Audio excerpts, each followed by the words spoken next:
piring rohani kita untuk diisi oleh kebenaran firman Tuhan yang saya ingatkan dengan peristiwa-peristiwa yang terjadi yang baik di tahun 2022 maupun 2023 lewat kebangkitan Tuhan Yesus Kristus, berjaga-jaga dan berdoa. Amin. Puji nama Tuhan. Kami serahkan buat hamba Kristus. Shalom bagi kita semuanya. Ya, kebangkitan Kristus membuktikan Yesus Kristus Tuhan kita adalah anak Allah yang hidup. Dia menjamin setiap kehidupan kita anak-anak Tuhan yang sudah Dia tebus. Dia memastikan dengan kebangkitannya itu ada penghakiman bagi orang fasik. Puji nama Tuhan. Kita akan membuka firman Tuhan di dalam kitab 1 Korintus tentang kebangkitan Kristus Yesus Tuhan kita.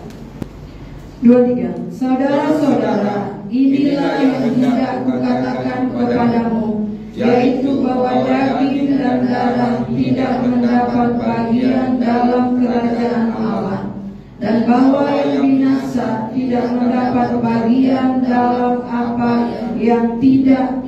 Kebangkitan tubuh Tuhan Yesus Kristus, saudara dan saya juga akan memiliki tubuh kebangkitan.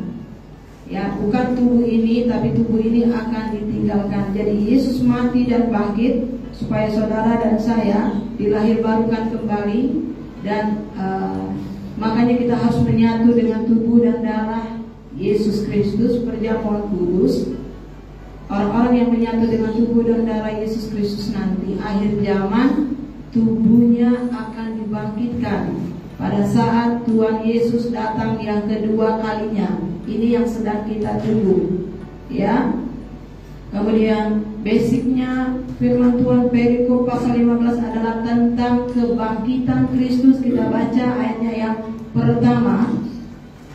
Demikian firman Tuhan. Sekarang saudara-saudara, aku mau mengingatkan kamu kepada Injil yang aku beritakan kepadamu dan yang kamu terima, dan yang di dalamnya kamu teguh berdiri.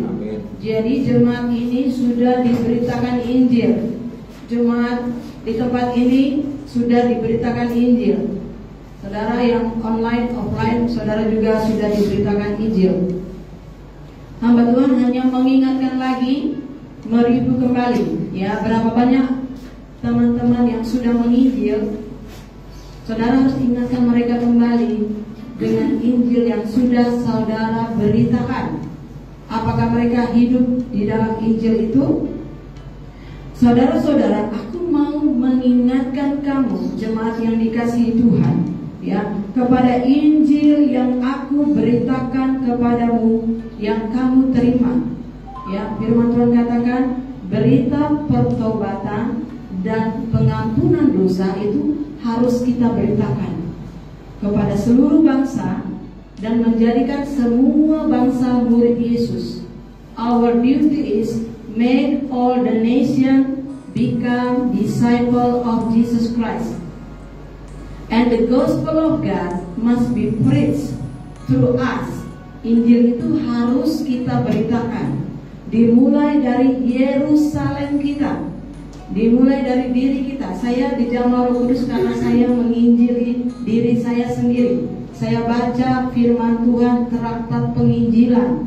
Saya membaca dalam bentuk khotbah, mengajar, ya. Hanya seperti itu, dan Roh Kudus menjamah saya. Sudah menerima Yesus Kristus sebagai Tuhan dan Juru Selamat pribadi. Apakah saudara sudah menerima kabar baik itu, Injil? Berita Injil itu kan yang disampaikan adalah tentang Yesus yang telah mati di kayu salib. Semua kita harus bertobat, memberi diri diselamatkan, memberi diri dibaptis, dan taat dan setia kepada firman Tuhan. Hasilkanlah buah yang baik. Bertobatlah kamu dan berilah dirimu diselamatkan dari angkatan yang jahat ini, dan hasilkan buah-buah yang baik yang sesuai dengan pertobatan. Artinya buah-buah yang baik, kasihnya kepada Tuhan. Kasihnya nomor 1 kepada Tuhan.